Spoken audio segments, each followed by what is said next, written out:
Hello बच्चों। तो कैसे हो आप लोग। उम्मीद करते हैं कि सभी प्यारे बच्चे एकदम बढ़िया होंगे, स्वस्थ होंगे, मस्त होंगे। तो भाई अब जैसे कि बच्चे 9 से 10th में आ चुके हैं तो बच्चों को ना कहीं डर है यार कि आखिर वो साइंस को कैसे पढ़ेंगे। फिजिक्स, केमिस्ट्री, बायोलॉजी तीनों को अपने पढ़ने का तरीका है, कैसे पढ़ेंगे, है ना, कि साइंस में अच्छे मार्क्स लेकर आए। और साइंस में आपको फिजिक्स में अलग तरीके से पढ़ना होता है, बायो में अलग तरीके से पढ़ना होता है और केमिस्ट्री में अलग तरीके से पढ़ना होता है। अब इन तीनों में कौन कौन सी बातों का ध्यान रखना चाहिए, इसलिए ही आज हम सारे टीचर्स आपके सामने आए हैं। और आपको बता दूं, हर एक जो बेटा चैप्टर होते हैं इनका एक अलग ही इंपॉर्टेंस होता है। जैसे बायोलॉजी में कोई चैप्टर बहुत ज्यादा नंबर का आता है, सेम केमिस्ट्री में कोई चैप्टर जो है थोड़ा ज्यादा नंबर का आता है, और ऐसे ही फिजिक्स में भी। तो क्या होता है कि अक्सर हम कोई एक चैप्टर को छोड़ देंगे तो नंबर अक्सर हमारे कम हो जाते हैं, और यही गलतियां हम लोग करके हमारे एग्जाम में नंबर काट देते हैं और फिर आप पछताते रहते हो। तो भाई नंबर ना कटे इसके लिए क्या करना होगा? तो भाई हमें वैसे ही पढ़ना होगा। अब पढ़ना किस तरीके से, तो यहाँ पे एक काम करते हैं, एक एक करके हम आपको बताते हैं। तो सबसे पहले मैं आपको बायोलॉजी का बताती हूँ, आखिर आपको बायोलॉजी पढ़नी कैसे होती है। ठीक है, तो भाई अगर मैं सबसे पहले आपसे बात करती हूँ बच्चा बायोलॉजी की, तो देखो बायोलॉजी में ना बेटा डायग्राम जो होते हैं वो बहुत ही ज्यादा इंपॉर्टेंट होते हैं।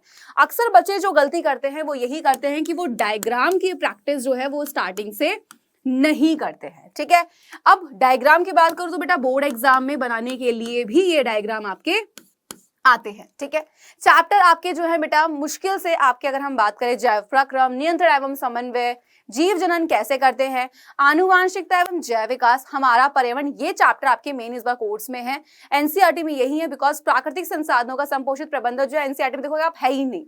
ठीक है, लेकिन अगर किसी स्टेट बोर्ड में आएगा तो बिल्कुल मैं आपको पढ़ाऊंगी। ठीक, तो यहाँ पे जितने भी जो चैप्टर्स है सबसे जरूरी हो जाता है कि उनको डिटेल में पढ़ना। एंड बच्चे क्या करते हैं, बायोलॉजी, सबके मन में एक थॉट होता है कि बायोलॉजी रटी जाती है, तो बेटा बायोलॉजी रटी नहीं जाती है, वो समझी जाती है। एंड कॉन्सेप्ट भी बहुत डिटेल में होते हैं, एक कॉन्सेप्ट से कब दूसरा निकल जाए पता नहीं चलता है ना। तो यहाँ पे कड़ियां जुड़ी होती है आपस में, तो यहाँ पे डिटेल में पढ़ना बहुत ज्यादा जरूरी है हर चैप्टर को। प्लस एक चीज और करने की, जब आप बायोलॉजी के हर चैप्टर के हर टॉपिक को पढ़ते हो तो ट्राई करो उस पूरे चैप्टर का एक बार फटाफट से रिवीजन लो, ताकि आपकी सारी चीजें क्लियर हो जाए। ठीक है, खुद से प्रैक्टिस करो, सेल्फ स्टडी बहुत ज्यादा जरूरी है बेटा यहाँ पे। ठीक है, तो जब बोर्ड होता है बेटा सबसे ज्यादा जो काम आती है वो सेल्फ स्टडी आती है। पढ़ने का कोई टाइम नहीं होता, मैं हमेशा एक लाइन बोलती हूँ, जब मौका मिले तब पढ़ने बैठ जाओ। एंड यहाँ पे डिटेल में आपने पढ़ा, अब स्कूल जाते हो, जब छुट्टियां पड़ जाएंगी तो अपना टाइम ऐसा ना लो कि जब भी मौका मिल रहा है ना पढ़ने बैठ जाना है बस, ताकि बोर्ड जब आए तो आपके पास सिर्फ रिविजन का टाइम बचे। बायोलॉजी के जो वर्ड्स होते हैं वो बहुत ज्यादा ही डिफिकल्ट होते हैं, तो इन वर्ड को कैसे पढ़ना है, ठीक है, एक नहीं है बहुत सारे हैं, एग्जाम्पल बहुत ज्यादा इंपॉर्टेंट है। तो हमेशा बायोलॉजी के जो वर्ड्स होते हैं उनको तोड़कर पढ़ा जाता है कि आधा आपने बोला आधा बोला, फिर दोनों को एक साथ बोलो। ठीक, बायोलॉजी में नेक्स्ट मेन होता है आपकी हेडिंग्स। ठीक है, क्योंकि थ्योरी बहुत सारी लिखनी होती है यहाँ पे, एंड हेडिंग्स जो होते हैं बेटा ये अच्छे नंबर दिलाती है हमें। ठीक, तो आप सबसे पहले हेडिंग डालो, देन उसके अंदर पॉइंट्स को लिखो, फिर डायग्राम बनाओ, तो नंबर कटने के चांसेस ही नहीं होते हैं। बच्चे गलती करते हैं डायग्राम में कि डायग्राम नहीं बनाते हैं, तो बेटा डायग्राम जो है उनकी प्रैक्टिस स्टार्टिंग से करनी है, ताकि लास्ट में दिक्कत आपको बिल्कुल भी ना आए। एंड साथ ही साथ डायग्राम जो है 10th क्लास तक अगर कलर करने होते बहुत लाइट करो, अगर पता है कैसे करने हैं, नहीं पता है तो प्लीज डायग्राम में कलर करने से बचना। कलर पेन को यूज मत करना, अपने नोट्स में आप कैसे भी करना, लेकिन कलर पेन यूज बिल्कुल भी मत करना बोर्ड एग्जाम में। एंड नोट्स डेली के डेली जो भी आप क्लासेस देखते हो उनको लिखना है। ठीक है बेटा, बायोलॉजी के नोट्स बहुत ज्यादा इंपॉर्टेंट होते हैं, तो जो भी लिखना है अगर आप बहुत आगे तक छोड़ दोगे तो थ्योरी बहुत ज्यादा हो जाती है, फिर आप दूसरों से नोट्स मांगते हो, तो खुद के नोट्स बनाने बहुत ज्यादा ही जरूरी है। ठीक है, तो खुद के अपने खुद से नोट्स बनाओ एंड उनको पढ़ो। तो थ्योरी अच्छे से पढ़नी है, रटना नहीं है, समझना है। सेकंड चीज, जो पढ़ा है उसके खुद के नोट्स बनाने हैं, प्लस रिवीजन आपको करना है। ठीक है, एंड डायग्राम जो है उनकी प्रैक्टिस आपको क्या करनी है, डेली की डेली करनी है। अब ये तो हो गया बायोलॉजी का, अब फिजिक्स का जानिए, फिजिक्स कैसे करनी है। बिल्कुल। तो बच्चों अगर हम बात करें फिजिक्स की, तो बच्चों फिजिक्स पार्ट जो है आपका सबसे, हम कह सकते हैं, डिफिकल्ट होता है हमारे साइंस में। उसका रीजन है कि बच्चों फिजिक्स में ना तो प्योर थ्योरी है, ना तो बच्चों प्योर डायग्राम्स है, ना ही बच्चों प्योर आपकी जो है कैलकुलेशन है। यहाँ पर इन सारी चीजों का मिक्सचर है, तो इसलिए बच्चों स्टार्टिंग से ही आपको फिजिक्स को बहुत ही ध्यान से पढ़ना है। बच्चों हमारे पास फिजिक्स में इस साल सिर्फ और सिर्फ 4 चैप्टर है, जिसमें आपका ऊर्जा का स्रोत चैप्टर हट गया है। सबसे पहला चैप्टर प्रकाश का परावर्तन अपवर्तन, दूसरा आपका मानव नेत्र वाला चैप्टर है, तीसरा विद्युत, और चौथा है विद्युत धारा का चुंबकीय प्रभाव। अगर बच्चों मैं बात करूं, ये चारों ही चैप्टर मोस्ट इंपॉर्टेंट है। इन चारों ही चैप्टर से आपको हर साल क्वेश्चंस मिलते हैं, चाहे वो थ्योरी के हो, चाहे ऑब्जेक्टिव क्वेश्चंस हो, चाहे न्यूमेरिकल न्यूमेरिकल्स हों। अब अगर मैं बात करूं बच्चों, तो यार देखो, जो हमारे न्यूमेरिकल्स हैं, आप में से बहुत सारे जो बच्चे हैं उनको प्रॉब्लम आएगी, और हर साल बच्चे शिकायत करते हैं कि मैम न्यूमेरिकल सॉल्व नहीं हो रहे हैं। अब न्यूमेरिकल सॉल्व क्यों नहीं होते, उसका रीजन होता है कि हम या तो एक काम करते हैं कि डायरेक्टली न्यूमेरिकल कराने बैठ जाते हैं। अगर आप डायरेक्टली अंकित प्रश्नों को सॉल्व करने बैठोगे, कोई भी क्वेश्चन सॉल्व नहीं होगा। उसका रीजन है बच्चों, अगर आप न्यूमेरिकल्स को अच्छे से करना चाहते हो तो सबसे पहले तो आपको उसकी थ्योरी और कॉन्सेप्ट पढ़ना होगा। अब ये कैसे पढ़ोगे, बिल्कुल स्टार्टिंग से ही, है ना। बहुत बार ऐसा होता है, हमें लगता है यार ठीक है एक बार में हम या फिर एक दिन में चैप्टर को कंप्लीट कर लेंगे। ये चैप्टर ऐसा नहीं कि आप एक दिन में कोई भी चैप्टर यहाँ पर कंप्लीट कर पाओ, बिकॉज उसका रीजन है हम पहले थ्योरी पढ़ेंगे, उसका कॉन्सेप्ट सीखेंगे, तभी तो उसके बाद जो है हम न्यूमेरिकल लगा पाएंगे। बच्चों साथ ही साथ आपको पता है कि यार हमारे जो फिजिक्स में रे डायग्राम्स है ना, जैसे कि हम लोग कोई भी, जैसे आप लोग बायो में क्या करते हो भाई, डायग्राम बनाते हो, उसी प्रकार से यहाँ पर बच्चों लोग क्या कर रहे होते हैं, रे डायग्राम बना रहे होते हैं। तो यानी कि बच्चों आपका यहाँ पर डायग्राम भी बहुत ही इंपॉर्टेंट है, यानी कि आपको रे डायग्राम बनाने आने चाहिए। बच्चों बहुत बार ऐसा होता है कि हमारे न्यूमेरिकल्स में भी ऐसे क्वेश्चंस होते हैं जिसमें अपने को रे डायग्राम्स बनाने पड़ते हैं। तो इसलिए आपको ये सब कब कैसे पाओगे बेटा, तब कर पाओगे ना जब आपको प्रॉपर कॉन्सेप्ट आता होगा, प्रॉपर आपको थ्योरी आती होगी। तो इसलिए स्टार्टिंग से ही पढ़ने बैठो बच्चों। तो दूसरा रीजन है, दूसरा मैं कह सकती हूँ और रीजन है आपका अच्छे से इसको कवर करने का, तो बच्चों वो है कि आप क्या करो, हर जो है एक चैप्टर को फ्लो चार्ट के माध्यम से समझो। तो बच्चों मैं कह सकती हूँ कि भाई फ्लो चार्ट बहुत ही ज्यादा इंपॉर्टेंट है। आपको हर एक चैप्टर का अलग से फॉर्मूला शीट बना लेनी है। अगर अलग से फॉर्मूला शीट बना लोगे तो ये आपकी बहुत ज्यादा हेल्प करेगी। बच्चों आपने देखा होगा जो फर्स्ट चैप्टर उसमें बेटा जी रे डायग्राम्स के एक पूरा जो है कह सकते हैं 10 से 15 रे डायग्राम बनते हैं फर्स्ट चैप्टर में। तो अब क्या करो, उनके कॉन्सेप्ट के लिए एक अलग से जो है फॉर्मूला शीट बना लो। जो हमारा थर्ड चैप्टर इलेक्ट्रिसिटी, उसके लिए एक अलग से फॉर्मूला शीट बना लो।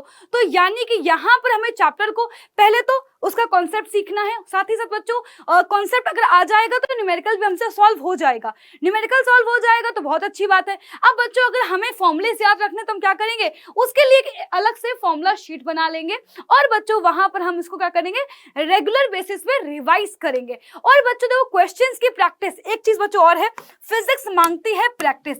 जितनी ज्यादा प्रैक्टिस करोगे, जितनी ज्यादा क्वेश्चन खुद से सॉल्व करोगे, उतना ही बच्चों आपके लिए जो है आसान हो जाएगा। अगर एक आध क्वेश्चन करोगे या फिर जितना यहाँ पे क्लास में करा दिया उतना करोगे तो फिर न्यूमेरिकल सॉल्व नहीं होंगे, क्योंकि बच्चों को पता है हर बार पेपर में नए न्यूमेरिकल्स आते हैं और नए न्यूमेरिकल्स कब कर पाओगे, जब आपने अच्छी खासी प्रैक्टिस करी होगी। तो बच्चों फिजिक्स में अगर आप इन बातों का ध्यान रखते हो, शुरू से ही हर एक चीज को पढ़ते जाते हो, तो बेटा जी कुछ भी मुश्किल नहीं होगा। बाकी बच्चों अगर आपको कोई प्रॉब्लम आएगी तो बेटा मैं तो यहाँ पर हूँ ही आपकी हेल्प करने के लिए। अब बच्चों बात करते हैं केमिस्ट्री की, जान लेते हैं कि आखिरकार केमिस्ट्री में क्या क्या इंपॉर्टेंट है। तो बच्चों केमिस्ट्री की अगर हम लोग बात करें यार, तो देखो केमिस्ट्री वैसे तो बिल्कुल मैथ जैसी है। मैं बोलती हूँ ना हमेशा, आपको मैथ्स में फॉर्मूले याद करने पड़ते हैं और मैथ्स में आप लोगों को थोड़ी सी प्रैक्टिस भी लगती है ना। फिजिक्स में न्यूमेरिकल्स होते हैं, वैसे ही आप लोगों को सेम टू सेम केमिस्ट्री में भी फॉलो करना है। तो चलो बात करते हैं आपके केमिस्ट्री के कुछ इंपॉर्टेंट ऐसी चीजें जो आपको केमिस्ट्री में बहुत बेस्ट से बेस्ट बनाएगी। रूल नंबर 1, केमिस्ट्री में हर चैप्टर एक दूसरे से कनेक्टेड है। यानी कि अगर आप लोग मान लीजिए चैप्टर नंबर 1 पढ़ रहे हो तो बेटा बिल्कुल भी एक्सपेक्ट मत करो कि एक बारी में आपसे बनने वाला है। चैप्टर नंबर 1 में हम सिर्फ और सिर्फ केमिकल रिएक्शंस यानी कि रासायनिक अभिक्रियाओं के बारे में समझने वाले हैं। रासायनिक अभिक्रियाएं एकदम से जब आप पहली बार पढ़ोगे तो पूरा सर के ऊपर से जाएगी, इस बात की तो मैं पूरी गारंटी देती हूँ। बिकॉज हमें ऐसा क्यों हो रहा है पता ही नहीं चल पाता है और केमिस्ट्री को हम हमारी डेली लाइफ में ना रिलेट नहीं कर पाते। जैसे बायोलॉजी में अगर कोई पॉइंट होता है जिसमें आपको समझ में नहीं आ रहा तो आपको समझ सकते हो कि जैसे मान लो आपके आमाशय में भोजन पच कैसे रहा है, आप जान लोगे। फिजिक्स में आपको दिख रहा है कि यार ये चीज ऐसे हो रही है, बट केमिस्ट्री इज लाइक कि हमको दिख नहीं रहा है, हमको बस सोचना है। तो वहां पे क्या होता है कि हम कनेक्ट नहीं कर पाते, इसलिए हम केमिस्ट्री में अक्सर लैक करते हैं और हमें केमिस्ट्री से डर लगता है। ऐसा नहीं है कि आपको केमिस्ट्री नहीं आती, आप उससे डरते हो, तो डरो मत, प्यार करना सीखो यार इससे। चैप्टर नंबर 1 एक बारी हो गया आपका तो बिल्कुल भी ये उम्मीद मत करना कि एक बारी में बनने वाला है, क्योंकि जब तक मैं आपको बोल रही बच्चा चैप्टर नंबर 2 और चैप्टर नंबर 3 आप लोग नहीं कर लेते, आपसे किसी से भी चैप्टर नंबर 1 अच्छे से नहीं होने वाला। इस बात को समझ लीजिए। क्यों, अब रीजन बताती हूँ। अगर आप रटते हो तो आप कर लोगे, बट अगर आप चाहते हो कि आपको लॉन्ग टर्म में याद रहे तो आपको चैप्टर नंबर 2 और चैप्टर नंबर 3 में जितनी भी आने वाली केमिकल रिएक्शंस रिएक्शंस है उसके मेन टॉपिक को समझना जरूरी होगा। जैसे कि चैप्टर नंबर 2 में हम लोग एसिड बेस एंड सॉल्ट्स यानी कि अम्ल क्षार लवण के बारे में सीखेंगे। तो अम्ल क्षार और लवण की जो अभिक्रियाएं हैं यानी कि जो इनकी रिएक्शंस होती है बच्चा, ये रिएक्शंस आपको जब समझ में आएगी तब आप टाइप ऑफ केमिकल रिएक्शन पता कर पाओगे। चैप्टर नंबर 3 में आप लोग पढ़ने वाले हो मेटल एंड नॉन मेटल, मतलब कि धातु और अधातुएं। ठीक है, तो मेटल एंड नॉन मेटल का जो सीन है वो सब लोग जान लो कि होता क्या है हमारे पास में।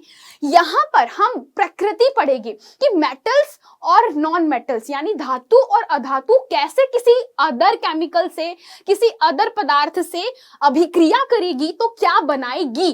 तो जब आप ये सीख जाओगे तो आपके पास में जो बची कुची कसर थी चैप्टर 1 की वो भी डन, यानी कि आपको पहले पूरे ये 3 चैप्टर अच्छे से पढ़ने हैं एंड देन आपकी केमिस्ट्री डन। चैप्टर नंबर 4 आसान है, वो अलग से आप पढ़ सकते हो, उसमें कोई इशू नहीं आने वाला, बट उसको अलग पढ़िएगा। इन तीनों को साथ में पढ़िएगा तभी आपको समझ में आने वाला है।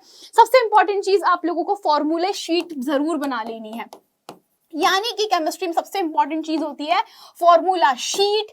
आपको बच्चा साथ में संयोजकता शीट भी बनानी है, ये सबसे जरूरी है।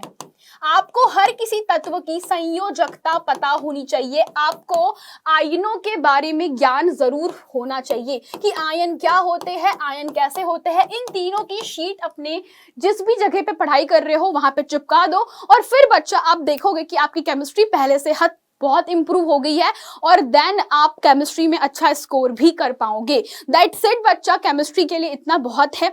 इसके अलावा अगर आपको कुछ और भी जानकारी चाहिए, कुछ और चीजें आपको केमिस्ट्री में प्रॉब्लम दे रही है तो गाइस कमेंट सेक्शन में जरूर बताइए। अब बात करते हैं हम लोग आपके सबसे इंपॉर्टेंट बैच की, तो चलिए शुरू करते हैं। तो रुचि मैम, भाई देखो अब यार ये सारी चीजें हमें जो है पता चल गई कि भाई फिजिक्स में कैसे पढ़ना है, केमिस्ट्री में कैसे पढ़ना है, बायो में कैसे पढ़ना है, पर यार पढ़ोगे कहाँ से, पढ़ाएगा कौन, ये तो भाई बता दो यार। तो भैया आपको पता है कि हम लेकर के आए हैं आपके लिए दहाड़ बैच, और बच्चों दहाड़ बैच जो है एक ऐसा बैच है जिसमें वो सब मिलेगा जो आपको टॉपर बनाने के लिए काफी है। एंड जो चीजें हम लोगों ने आपको बताई है ना वो सारी जो कवर होने वाली है वो यहीं पर होने वाली है, तो बिल्कुल भी देर नहीं करना है। तो जान लेते एक बार दहाड़ बैच के बारे में। बिल्कुल, तो भाई आपको ये सारे टीचर्स पढ़ा रहे हैं और इनसे आप ऑलरेडी पढ़ चुके हो, 9th पढ़ चुके हो और अब तक जो है YouTube पर पढ़ी बिल्कुल है ना। तो भाई खासियत क्या है, तो भाई यहाँ पे जो प्राइस आपका 5,999 का है, तो यहाँ पर ऑफर चल रहा है 1 मई तक, जहाँ पर मैम कितने का हो जाएगा बताइए। देखो यार बहुत सारे बच्चों को लगता है कि ये 1 महीने का फीस है ना, क्योंकि अक्सर कोचिंग में 1 महीने का ही फीस होता है। लेकिन आपको बता दूं ये कोचिंग के 1 महीने का फीस जो आपको दिखाई पड़ रहा है बेटा, ये 1 महीने का नहीं साल भर का फीस है, सिर्फ 3,599 रुपए, जहाँ पे सिर्फ आप लोग एक बार देख लीजिए। सिर्फ और सिर्फ बता दूं एक सब्जेक्ट नहीं, भाई सारे सब्जेक्ट आपका यहाँ पे हिंदी हो गया, इंग्लिश हो गया, संस्कृत हो गया, मैथ, साइंस, सारे सब्जेक्ट्स जो है बेटा यहाँ पर आपके कवर किए जा रहे हैं। और सिर्फ ऐसे नहीं कि हल्के में, पूरा डिटेल में पढ़ाएंगे। 1 शॉट हर आपको लेक्चर का दिया जा रहा है यहाँ पे 24/7 यानी 24 घंटे आपके डाउट सॉल्व हो रहे हैं।